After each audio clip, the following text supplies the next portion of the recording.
Hello everyone, welcome back to our channel. मैं ज्योति शर्मा इस video में लेकर आई हूँ जॉर्ज हर्बर्ट की पोम द पुली। पुली होती है घिरनी जो कुछ इस तरह से दिखाई देती है, यानी जब गहराई से किसी चीज़ को बाहर निकाला जाता है, यानी मान लीजिए कुएं में पानी है और उसे जब हम बाहर निकालने की कोशिश करते हैं तो हमें घिरनी की ज़रूरत पड़ती है। तो यहाँ पे पोइट ने इसे एक सिंबल के रूप में यूज़ किया है। बहुत ही डीप मीनिंग वाली ये पोम है। इस पोम के अंदर बताया गया है कि गॉड ने जब मैन को क्रिएट किया था, इट मीन्स गॉड ने जब इंसान को बनाया था तो इंसान को बहुत सारे गिफ्ट्स दिए थे, बहुत सारी क्वालिटीज से नवाजा था, बहुत सारे उसको अपनी तरफ से उसने उपहार दिए थे भगवान ने। लेकिन यहाँ ये बताया गया है इस पोम में कि कुछ ऐसा भी भगवान ने इंसान को दिया कि जिसकी वजह से इंसान जो है वो भगवान से जुड़ा रहे। तो हम इस पोम के अंदर आज ये पढ़ने वाले हैं कि आखिर भगवान ने इंसान को ऐसे कौन कौन से गिफ्ट्स दिए हैं। तो सबसे पहले हम जानेंगे हमारे पोइट के बारे में जो हैं जॉर्ज हर्बर्ट। जॉर्ज हर्बर्ट के लाइफ स्पेन की अगर बात करते हैं हम, तो ये 1593 से 1633 के बीच का है, यानी इनका जो जीवन काल है, लाइफ स्पेन, वो 1593 से 1633 तक है। इट मीन्स 17th सेंचुरी से ये बिलोंग करते हैं। फिर बात करते हैं इनके कॉन्टेम्प्रेरीज की, तो शेक्सपियर के ये कॉन्टेम्प्रेरी थे। शेक्सपियर के साथ साथ जो भी इनकी एज के हैं, वैसे तो बहुत सारे राइटर हैं बट वेल नोन राइटर्स में से जैसे मिल्टन है, शेक्सपियर है, जॉन ड्रायडन है, वो भी इन्हीं के समकालीन थे। और फिर एक मेटाफिजिकल पोइट है जिनका नाम है जॉन डन, वो भी इन्हीं के कॉन्टेम्प्रेरी थे। अब जब बात जॉन डन की आ गई तो मेटाफिजिकल पोइट बोलना अतिशयोक्ति नहीं होगा, क्योंकि जहाँ हम मेटाफिजिक्स जो वर्ड आता है ना, वहाँ पे जॉन डन को जरूर डिस्कस करते हैं। तो जॉर्ज हर्बर्ट जो हैं वो भी एक मेटाफिजिकल पोइट ही रहे हैं। तो सबसे पहले हम देख लेते हैं कि ये किस तरह की पर्सनालिटी थे और कैसी ये पोम्स लिखते थे। तो देखेंगे जॉर्ज हर्बर्ट जो हैं वो एक पोइट रहे हैं और प्रिस्ट भी रहे हैं। कहाँ पे? चर्च ऑफ इंग्लैंड में। और उनका प्रिस्ट रहना, प्रिस्ट का मतलब होता है पुजारी, या आप यहाँ मान लीजिए चर्च के अंदर पादरी होते हैं, तो ये पादरी रहे हैं। और जैसा कि इनका प्रोफेशन था एक पादरी के रूप में, वो इनकी हमें राइटिंग्स में भी देखने को मिलता है। क्योंकि धर्म से जुड़ा हुआ कोई इंसान होता है तो वो अपनी राइटिंग्स के अंदर भी अपने जो कुछ भी वो लिखता है, जो कुछ भी वो बोलता है, उसके अंदर वो चीज़ ज़रूर निकल कर आती है। अब ये पुजारी रहे हैं, ये पादरी रहे हैं, तो इन्होंने भगवान की बातें की हैं हमेशा, और वही सब चीज़ें ना हमें इनकी राइटिंग्स में भी देखने को मिलती है। तो इन्हें डिवोशनल लिरिसिस्ट भी बोला जाता है।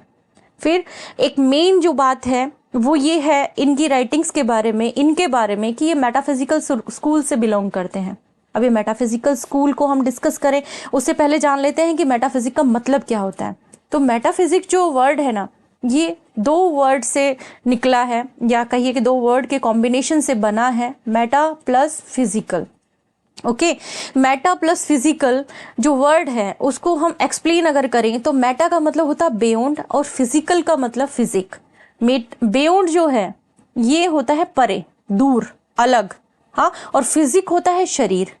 यानी वो राइटर्स या वो पोइट जो शरीर से परे, शरीर से आप ना यहाँ भौतिक मान लीजिए, जो चीज़ें भौतिक होती है ना, नश्वर होती है ना, उन चीज़ों से दूर, यानी अध्यात्म की ओर, भगवान की ओर, स्पिरिचुअलिटी की ओर जो लोग जाते हैं, कहते हैं, लिखते हैं, जो पोइट, वो सब के सब क्या कहलाते हैं? मेटाफिजिकल पोइट कहलाते हैं। और इनकी राइटिंग्स की कुछ अलग ही क्वालिटी होती है, मीन्स बहुत डीप मीनिंग वाली इनकी पोम होती हैं। ये सारे के सारे जो भी थे ये मेटाफिजिकल पोइट थे। अब मेटाफिजिकल स्कूल क्या है? मेटाफिजिकल स्कूल का जैसे हमने जिक्र किया, क्योंकि मेटाफिजिकल स्कूल से बिलोंग करते हैं, तो क्या है ये? कोई स्कूल का नाम नहीं है। मेटाफिजिकल स्कूल कोई स्कूल का नाम नहीं है, ग्रुप है ये। और 17th सेंचुरी के अंदर जो राइटर हुए हैं ना, बेसिकली अगर हम बात करें मिल्टन की, हाँ, बात करें जॉन डन की, ठीक है, और ये जो हमारे जो आज के जो पोइट हम डिस्कस कर रहे हैं जॉर्ज हर्बर्ट, तो इनकी अगर बात की जाती है ना, तो इनकी जो राइटिंग्स हैं, उनकी राइटिंग्स के अंदर हमें स्पेशली जो है स्पिरिचुअलिज्म जो है वो बहुत देखने को मिलेगा, यानी रिलीजियस जो कॉन्सेप्ट है वो बहुत देखने को मिलेगा। और रिलीजियस कॉन्सेप्ट में भी सबसे ज़्यादा मेन चीज़ क्या देखने को मिलती है आपको पता है? इसमें सबसे ज़्यादा देखने को मिलता है हमें ओरिजिन, मीन्स मैन क्रिएशन, कि कैसे इंसान, भगवान ने इंसान को बनाया, ठीक है, मैन और गॉड की रिलेशन क्या रही, ठीक है, गॉड ने मैन को क्या क्या गिफ्ट्स दिए, ये सारी चीज़ें डिस्कस करते हैं ये लोग। तो ये जो लोग थे 17th सेंचुरी के, ये एक तरह से ये मान लीजिए कि पर्ल थे, यानी मोती की तरह थे और बिखरे हुए थे इधर उधर। इन्हें 1781 में एक ग्रुप में इकट्ठा किया, या कहिए कि एक ग्रुप बनाया, जिसको नाम दिया गया मेटाफिजिकल स्कूल का, या मेटाफिजिकल पोइट्स का नाम दिया गया। और इनको नाम देने वाले कौन थे? इनको नाम देने वाले थे, बहुत ध्यान से देखना क्योंकि ये पूछ लिया जाता है बहुत बार, सैमुअल जॉनसन थे। तो आप वो बता सकते हैं कि who was the first who introduce this name metaphysical poets? Samuel Johnson थे वो, जिन्होंने मेटाफिजिकल पोइट्स का नाम दिया था 1781 में। और ये सारे के सारे जो राइटर्स जिनका हमने अभी अभी डिस्कस किया है, ये सारे इसी स्कूल से बिलोंग करते थे। चलिए आगे देख लेते हैं हम। मेटाफिजिकल जो पोम होती है ना, उनका एक स्टाइल होता है, एक तरीका होता है लिखने का, वही लगभग जो है वो जॉर्ज हर्बर्ट ने भी फॉलो किया था। जॉर्ज हर्बर्ट की जो पोम्स थी उनमें फिगरेटिव लैंग्वेज थी, हाँ, figurative language, ornamentative language, you can say that various literary devices he has used, like alliteration, assonance, metaphors, similes, सब इन्होंने यूज़ किया। लेकिन इनकी जो लैंग्वेज है ना, फिर भी इन्होंने रखी थी जनरल मॉसेस के लिए, यानी सिंपल जो लोग हैं, जो ऑर्डिनरी जो पीपल है उनके लिए, ताकि अपने मैसेज को ये इजीली लोगों तक कन्वे कर सके। ठीक है, तो इन्हें जॉन डन के साथ एसोसिएट किया जाता है क्योंकि ये मेटाफिजिकल पोइट है इसलिए। लेकिन जॉन डन का और इनका जो नेचर है ना, वो बिल्कुल एकदम डिफरेंट था एक दूसरे से। अब इनके बहुत सारे वर्क्स हैं जो बहुत फेमस हैं, बट कुछ वर्क्स हैं जिनके बारे में हम बात करेंगे। एक तो है द टेम्पल, वो जो आज हम पोम पढ़ रहे हैं वो यहीं से ली है, द टेम्पल में से ही। फिर है द कंट्री पर्सन, एक है जैकुला प्रूडेंटम, और उसके अलावा एक ईस्टर विंग भी है। ये भी इनकी बहुत जानी मानी वर्क है, ईस्टर विंग्स, ये भी। तो ये जो है ये इनके फेमस वर्क्स हैं। अब हम जान लेते हैं आज जो हम पोम पढ़ने वाले हैं उसके बारे में। जो हमारी आज की पोम है जिसका नाम है द पुली, कुछ इस तरह से दिखने वाली एक चीज़ होती है पुली। अब पहले तो हम जान लेते हैं कि ये वर्ड जो पोइट ने यूज़ किया है, एज अ सिंबल यूज़ किया है, तो पहले इसको थोड़ा सा समझ लेते हैं ताकि जो पोम का जो हिडन मीनिंग है, जो गहरा अर्थ है, वो हमें समझ में आ सके। वैसे बहुत सिंपल लैंग्वेज में है, लेकिन ये क्या स्पिरिचुअलिज्म से रिलेट करती है ये पोम। ये रिलेट करती है एक तरह से, आप ये मानिए ओरिजिन जो है ना मैन का, उससे, इंसान की जो उत्पत्ति हुई थी ना, उससे बिलोंग करती है एक तरह से। इसका जो थीम जो है वो अब क्या है कि गॉड है जो कि क्रिएटर है, जिस भगवान ने इंसान को बनाया, मीन्स गॉड जो है वो क्रिएटर हो गया, और इसने बनाया क्या? इंसान, यानी मैन। और मैन क्या है? गॉड की क्रिएशन। मैन गॉड की कैसी क्रिएशन है? बेस्ट क्रिएशन है, बिल्कुल एकदम परफेक्ट समझिए। और गॉड ने मैन को बहुत सारी क्वालिटीज़ दी, यानी बहुत सारे, एक तरह से समझ लिए भगवान ने इंसान को बहुत सारे आशीर्वाद दिए, मतलब बहुत सारी चीज़ें दी, जिनमें से सबसे ज़्यादा तो अगर मानी जाए तो एक तो थी पावर, एक थी ब्यूटी, हाँ, ब्यूटी के साथ साथ उसे इंटेलेक्ट दिया, हाँ, इंटेलेक्ट यानी सोच सकता था, समझ सकता था, बुद्धि, विवेक, ये चीज़ें दी। उसके साथ साथ प्लेजर भी दिया। लेकिन अब यहाँ इस पोम में हम ये जानेंगे कि लेकिन एक चीज़ थी जो भगवान ने इंसान को सिर्फ इसलिए दी ताकि इंसान जो है वो भगवान से जुड़ा रहे। तो वो जो चीज़ भगवान ने इंसान को दी ना, वो एज ए पुली काम करती है। और वो पता है आपको क्या है? वो है रेस्टलेसनेस, यानी बेचैनी। हाँ, रेस्टलेस जब इंसान होता है, बेचैन जब इंसान होता है ना, तो वो क्या करता है? कहीं ना कहीं चैन ढूंढने की कोशिश करता है, आराम ढूंढने की कोशिश करता है। और ये आराम कब मिलता है उसको? ये आराम उसको मिलता है जब उसे सेटिस्फेक्शन हो जाए। यानी कहने का मतलब ये है, आप इसका डीप मीनिंग समझना चाहते हैं अगर, तो इस चीज़ पे थोड़ा सा ध्यान देना कि इसका जो मतलब है ना पुली का, वो मतलब ये है कि भगवान ने इंसान को बनाया और ज़मीन पर भेज दिया कि तुम अपना सारा काम करो। लेकिन यहाँ मान लीजिए कि गॉड है ऊपर आसमान में और यहाँ इंसान है मैन। इंसान को अपने पास वापस खींचने के लिए उसने एक पुली यानी रेस्टलेसनेस बना दी। समझ गए आप? ठीक है, रेस्टलेसनेस बना दी। अब रेस्टलेस जब इंसान होगा तो आराम लेने के लिए कहाँ जाएगा? गॉड के पास जाएगा। गॉड को आप मदर मान लीजिए, माँ मान लीजिए। माँ है, बच्चे को जन्म देती है, मैन यानी उसका बेटा है, बच्चे को जन्म देती है और उसे पाल पोस कर बड़ा करके और दुनिया में भेज देती है कि तुम जाओ, कमाओ, खाओ, ठीक है, खूब तरक्की करो, उन्नति करो। लेकिन मदर क्या चाहती है? मदर फाइनली ये चाहती है कि मेरा बच्चा चाहे कहीं भी जाए, कहीं भी आए, लेकिन फाइनली वो आकर मुझसे मिले, मुझसे संपर्क रखे, मुझसे दूर नहीं जाए। और यही तो गॉड चाहते हैं। गॉड ये चाहते हैं कि इंसान जो है ना वो सब कुछ करे, जो भी मैंने उसको दिया है वो सारी चीज़ों को एंजॉय करे, लेकिन वो मुझसे अपना कनेक्शन ना तोड़े। क्योंकि अल्टीमेटली हमें जाना कहाँ है? उसी भगवान के पास ही तो जाना है। तो भगवान यहाँ पे जो ना पोएम हमारी जो है उसके अंदर गॉड जो है ना वो स्पीकर है। कौन है स्पीकर? स्पीकर है गॉड। अगर आपसे पूछ लिया जाए कि स्पीकर कौन है हमारे इसके, तो वो है गॉड। और गॉड यहाँ पर जो है वो मैन के बारे में बात कर रहे हैं। और बात किससे कर रहे हैं? खुद से ही बात कर रहे हैं। एक तरह से मोनोलॉग चल रहा है, मीन्स खुद ही से बात कर रहे हैं। वो ये कह रहे हैं कि मतलब मैंने इंसान को बनाया और एक इतना परफेक्ट बनाया, और फिर मैंने सोचा कि ये मेरे से कैसे जुड़ा रह सकता है। तो वो कैसे जुड़ा रह सकता है? उसे मैं अपने पास किस चीज़ से खींच सकता हूँ? और ये पुली क्या है? ये है बेचैनी। और मैं उसको अगर आराम दे दूं, शांति दे दूं, यानी मैं उसको रेस्ट दे दूं, तो वो तो मेरे पास वापस लौट कर कभी आएगा ही नहीं। ठीक है, तो ये तो एक तरह से क्या हो गया, हमारी पूरी पोम का ना एक तरह से ना समअप हो गया। अब हम पहले एक बार पोम को जान लेते हैं कि इसका मेन थीम क्या है, क्योंकि थीम वैसे तो डिस्कस कर ही चुके हैं हम, मैसेज वगैरह सब इसका डिस्कस हो गया। तो एक बार देख लेते हैं लाइन टू लाइन, ताकि आपको अच्छे से समझ में आ जाए कि पुली जो यहाँ पे यूज किया गया है वो रेस्टलेस नेचर के लिए यूज किया गया है। ओके, तो यही इसका थीम है, द पुली। स्टाइल क्या है? स्टाइल ये है कि 5 लाइन के स्टेंजाज आपको इसमें देखने को मिलेंगे, जिनको बोलते हैं क्विंटेंस। क्विंटेंस मीन्स 5 लाइन स्टेंजाज। ओके, और एक राइम स्कीम को ये फॉलो कर रहे हैं।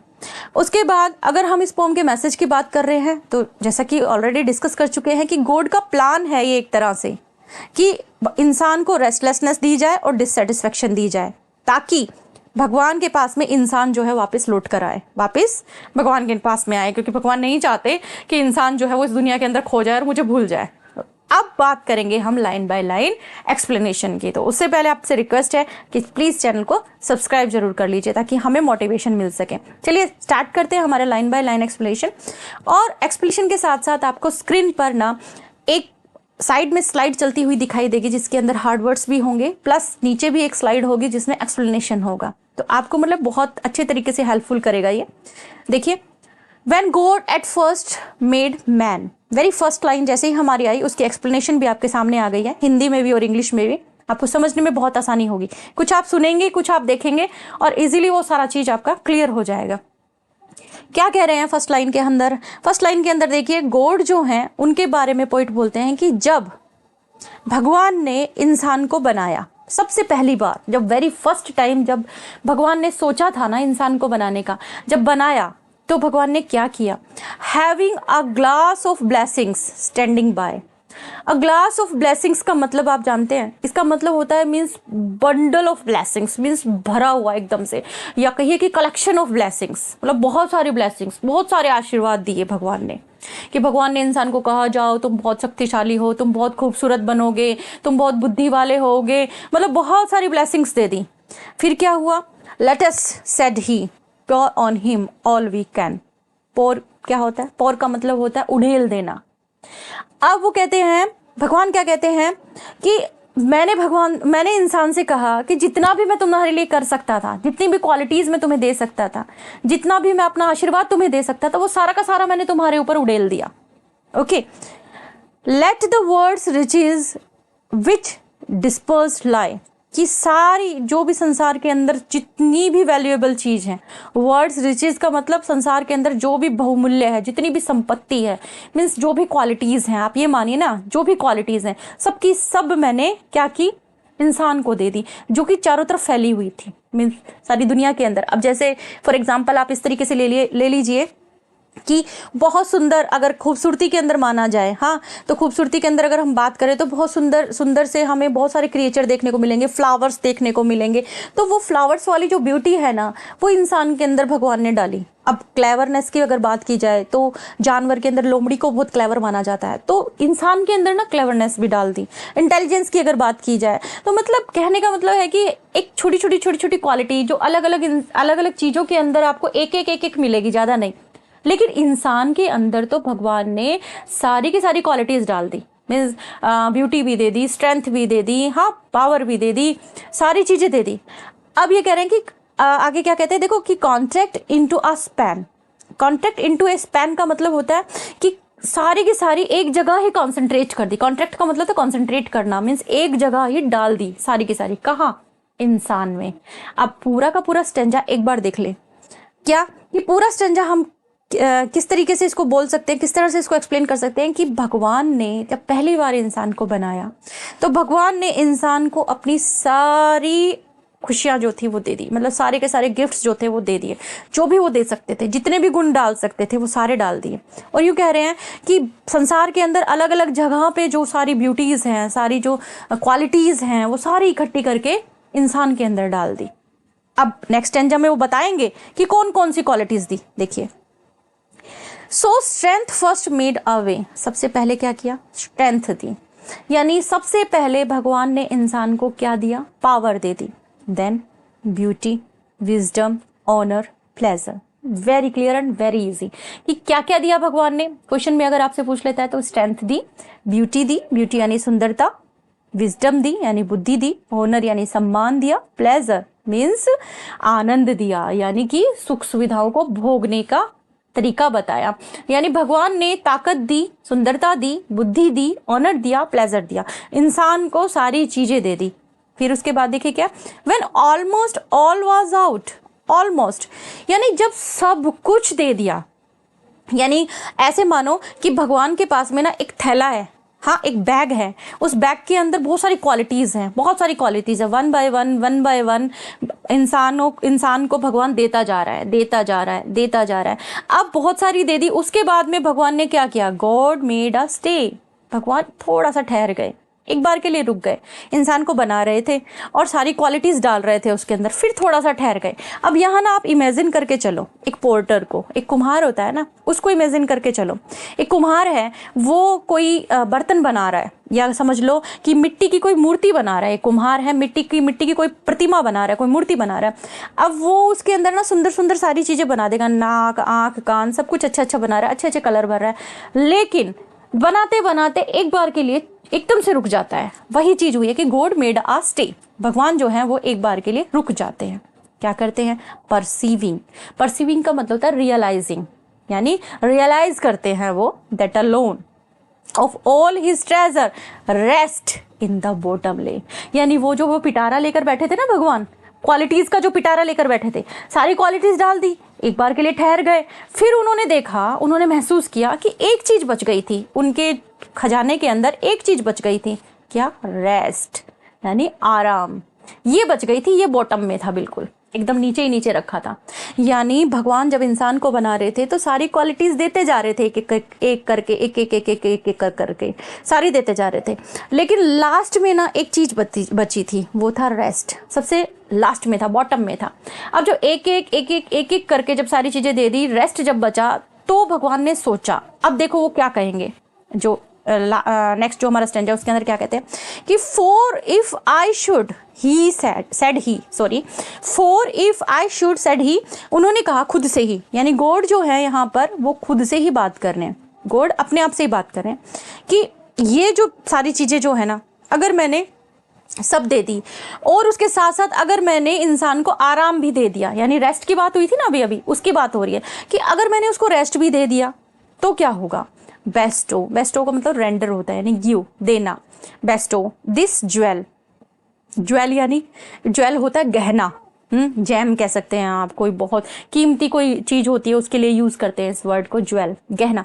कि वो कहते हैं कि अगर मैंने उसको आराम भी दे दिया, यानी रेस्ट भी दे दिया, ऑल्सो ऑन माई क्रिएचर, कि मेरी जो ये क्रिएचर है, यानी जो इंसान है, जो मैन है, जो मैंने बनाया है, अगर मैंने ये सारी क्वालिटीज दे दी, साथ में उसको रेस्ट भी दे दिया, यानी उसको रेस्ट वाली क्वालिटी भी दे दी कि भाई आराम है तेरे जीवन में, तुझे संतोष मिल जाएगा, तू शांत रह सकता है, ये चीज भी अगर मैंने उसको दे दी तो क्या होगा? क्या करेगा? He would adore my gifts. He यानी मैन, वुड एडोर मतलब पूजा करना। माई यहाँ गॉड है, और गिफ्ट्स यानी भगवान ने जो आशीर्वाद दिए हैं इंसान को, उनकी बात हो रही है। गिफ्ट्स वो आशीर्वाद हैं जो भगवान ने इंसान को दिए हैं। इंस्टीड ऑफ मी, बावजूद, मी मेरे बावजूद, यानी गॉड, मी यानी गॉड, तो गॉड क्या कह रहे हैं कि अगर मैंने इंसान को ये सारी चीजें दे दी, प्लस रेस्ट भी दे दिया, आराम भी दे दिया, यानी संतोष भी दे दिया, अब आप सारी क्वालिटीज को एक बार के लिए भूल जाओ। आप एक चीज दिमाग में रखो, वो क्या है? सेटिस्फेक्शन, या कहो कि रेस्ट, आराम। अगर मैंने इंसान को सेटिस्फेक्शन भी दे दिया, भगवान कहते हैं कि अगर उसको संतोष आ गया ना, तो इंसान क्या करेगा? इंसान सिर्फ मेरे दिए हुई चीज़ों की पूजा करेगा, एजोर करेगा, मुझे नहीं करेगा, यानी मुझे नहीं समझेगा कुछ भी। And rest in nature, note the God of nature. और फिर क्या होगा? जहाँ उसे सच्चा सुख मिलने वाला है, जहाँ उसे सच्ची शांति मिलने वाली है भगवान के पास में, वो वहाँ से नहीं लेगा। वो कहाँ से लेगा? नेचर से लेगा। यानी भगवान का कहने का मतलब है कि हम इंसान, यानी एक सोल, एक आत्मा जो भगवान के घर से आई है, हाँ, एक सोल जो भगवान के घर से आई है, उसे वापस, मतलब दुनिया के अंदर आकर, दुनिया में रहकर, और वापस भी तो गॉड के घर ही आना है।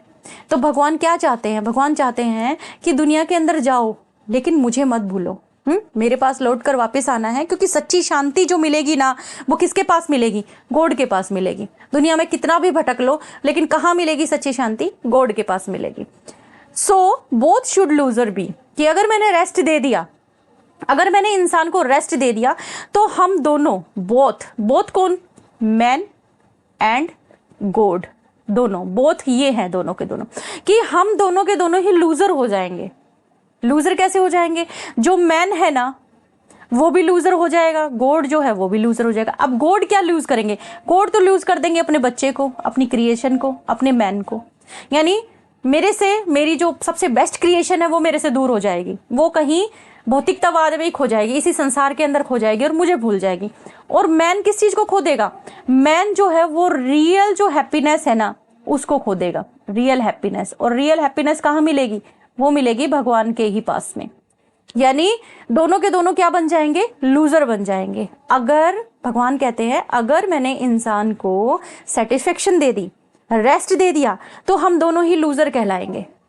इंसान जो है वो अपना सच्चा जो शांति जो है, वो अपना जो सच्चा जो धर्म है, जो उसका जो मेन जो एम है, उसको भूल जाएगा। और मैं किसको खो दूंगा? मैं अपनी बेस्ट क्रिएशन को खो दूंगा।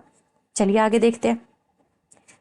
Yet let him keep the rest, कि मैं उसे सारे के सारे आशीर्वाद जो है वो देकर रखना चाहता हूँ, सारे के सारे ही दे दूंगा, जो भी है, स्ट्रेंथ है, ब्यूटी है, इंटेलेक्ट है, ऑनर है, प्लेजर है, सब कुछ दे दूंगा मैं उसे।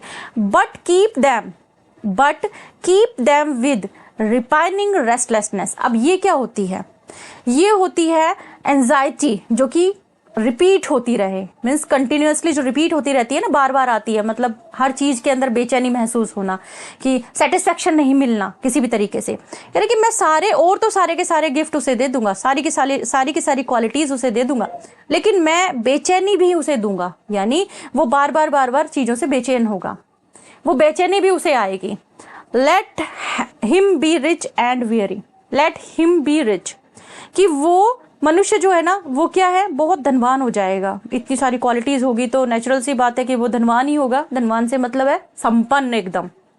लेकिन फिर भी कैसा रहेगा? वियरी, थका हुआ, यानी अभी भी उसको कुछ पहनने की चाहत रहेगी। दैट एट लीस्ट, और कम से कम शायद। फिर क्या होगा? तब क्या होगा? शायद तब क्या होगा कि इफ गुडनेस, कि इंसान की जो अच्छाई है ना, हो सकता है कि वो मेरे तक ना आने दे उसे। इंसान की अच्छाई हो सकता है मेरे तक, मुझे ना, उसको ना आने दे। यट वियर्डनेस, लेकिन जो टायर्डनेस है ना, उसकी जो थकावट है, वो उसे मेरे पास लेकर आएगी। कहने का क्या मतलब है कि भगवान ये कह रहे हैं कि हो सकता है इंसान मेरे पास आने की कोशिश करे, हो सकता है कि वो इस चीज़ को जानता है कि भगवान को याद करना, भगवान की पूजा करना, भगवान को प्राप्त करना ही इंसान का लास्ट एम होता है। क्योंकि ऐसा कहा जाता है कि इंसान की योनि में जन्म लेने के बाद, यानी जब हम इंसान बनते हैं, तो हमारे पास में एक मौका होता है भगवान को पाने का। तपस्या करके, हाँ, हम भगवान को पा सकते हैं। कोई जानवर है, कोई पेड़ पौधे हैं, ये काम नहीं कर सकते। इंसान के पास बुद्धि होती है, वो भगवान को तपस्या करके प्राप्त कर सकता है, क्योंकि उसे पता है कि उसका लास्ट जो है ना, वो डेस्टिनेशन गॉड ही है। तो कह रहे कि वो अपनी अच्छाई की वजह से हो सकता है मेरे पास ना आए, लेकिन वो अपनी थकावट की वजह से मेरे पास जरूर आएगा। यानी अपनी परेशानियों की वजह से मेरे पास जरूर आएगा। और फिर क्या होगा, may toss him to my breast. अब मे टोस हिम, टोस का मतलब होता है कि एकदम से, जैसे एकदम से नहीं फीलिंग आ जाती है, बहुत एकदम रैंडम फीलिंग आती है ना, एकदम से किसी को गले लगा ले, एकदम से कोई एकदम से हमारे पास आ जाए, इस टाइप की जो फीलिंग होती है वो फिल्ड हो जाएगी, उसके अंदर भर जाएगी।